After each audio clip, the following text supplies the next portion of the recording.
cara pilih saham yang benar. Nah ini, jadi di presentasi sebelumnya saya bilang ada what, saham apa yang mau dibeli gitu kan. Nah ini cara pilih saham yang benar.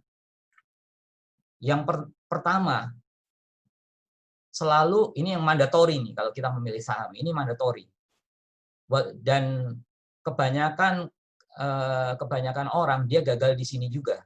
Dia nggak melihat poin ini. Selalu untung. Jadi kita harus memilih perusahaan yang selalu untung, yang EPS-nya tuh lebih dari 0. Kalau tadi saya udah liatin di RTI, tadi ada poin earning per share. Jadi bahkan RTI, saya nggak tahu RTI atau RTI ya bahasa Indonesia atau bahasa, ya yang website itu di bagian financial dia sudah membandingkan data 5 tahun.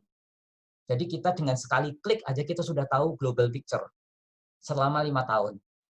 Nah, ini yang pertama yang paling penting, selalu untung earning per share.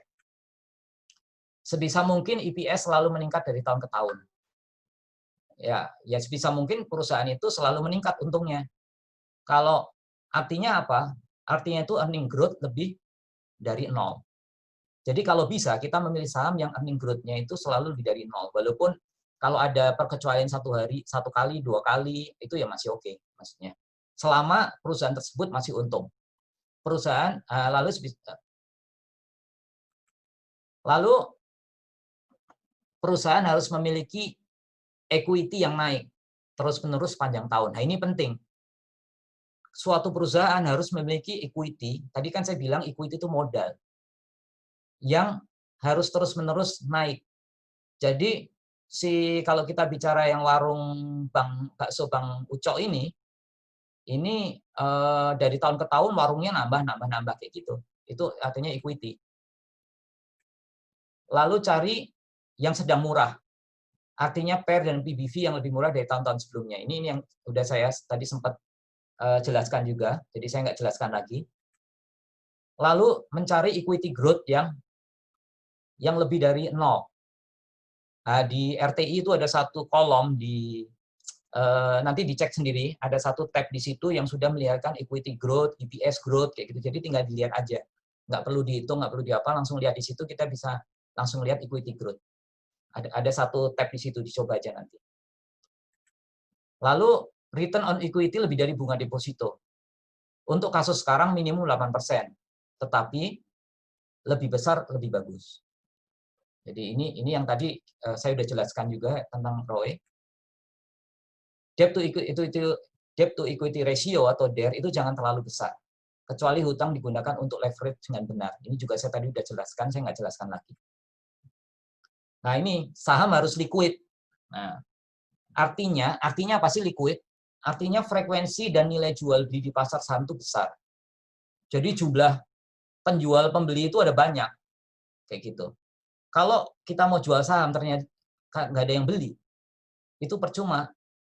Misalnya kita jualan nasi liwet misalnya. Enak banget. Tapi kita jualnya misalnya ke orang-orang warga negara selain Indonesia.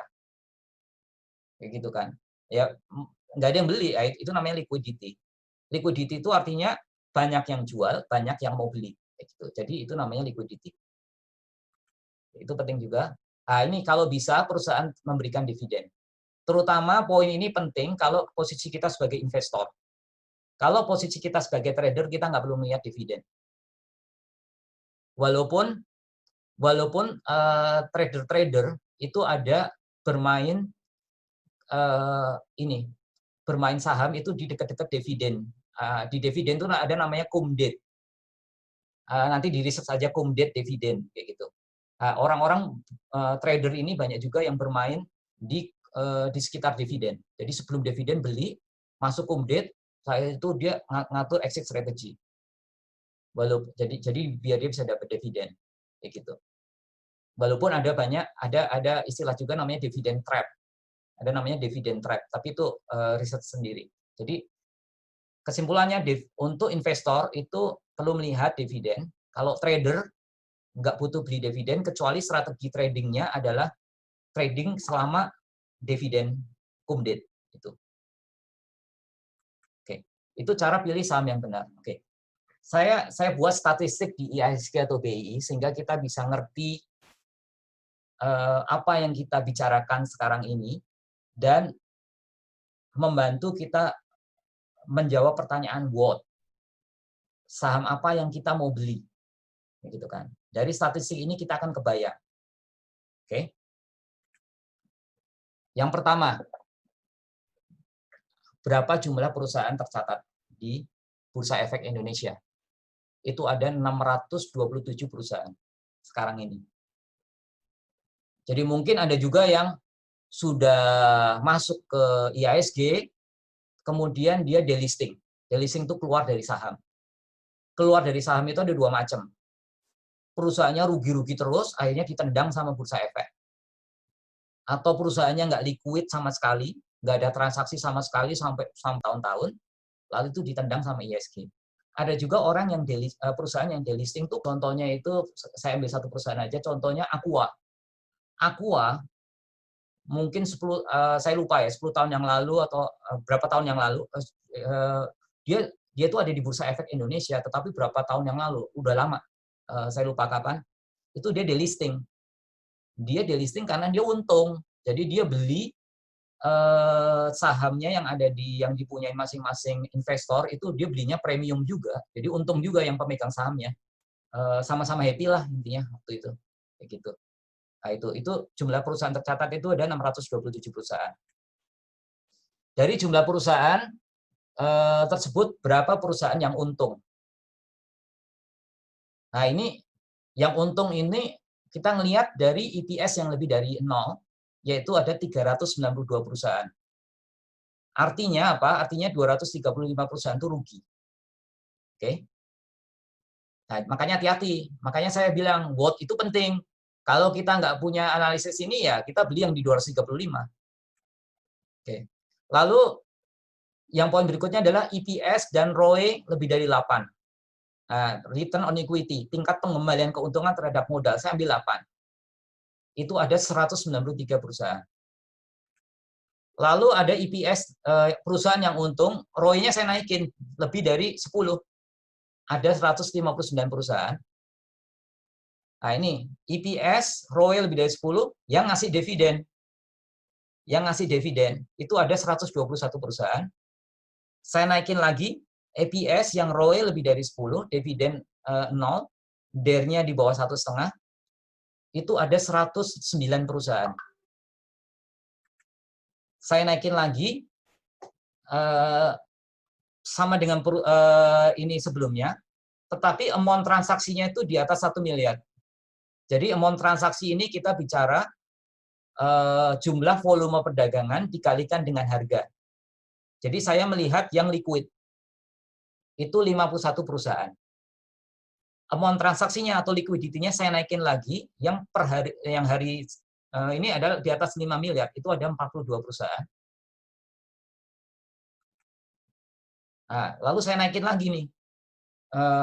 Dia udah liquid, DER-nya oke, dividen bagi dividen, perusahaannya untung, ROE-nya bagus. Sekarang saya lihat, nah ini untuk investor nih. Jadi skala semakin ke bawah itu adalah skala dari trader ke investor. Jadi semakin heavy dia sebagai investor, parameternya harus semakin banyak. Karena dia mau invest perusahaan yang benar-benar kuat kan. Nah, itu yaitu total asetnya di atas 10 triliun. Artinya apa? Itu perusahaan besar yang punya di atas total aset di atas 10 triliun. Itu ada 28 perusahaan. Saya naikin lagi. Di atas 5 ini, terus ada market cap-nya di atas 100 triliun. Jadi market cap itu adalah jumlah saham yang beredar dikalikan harga pada saat itu. Itu market cap. Market cap-nya itu di atas 100 triliun. Itu ada 8 perusahaan. Meningkat lagi. Nah, lalu saya tingkatin lagi. Nah, jadi ini udah semakin investor nih. EPS-nya semua parameter tadi udah, liquid, perusahaannya besar, market cap-nya besar.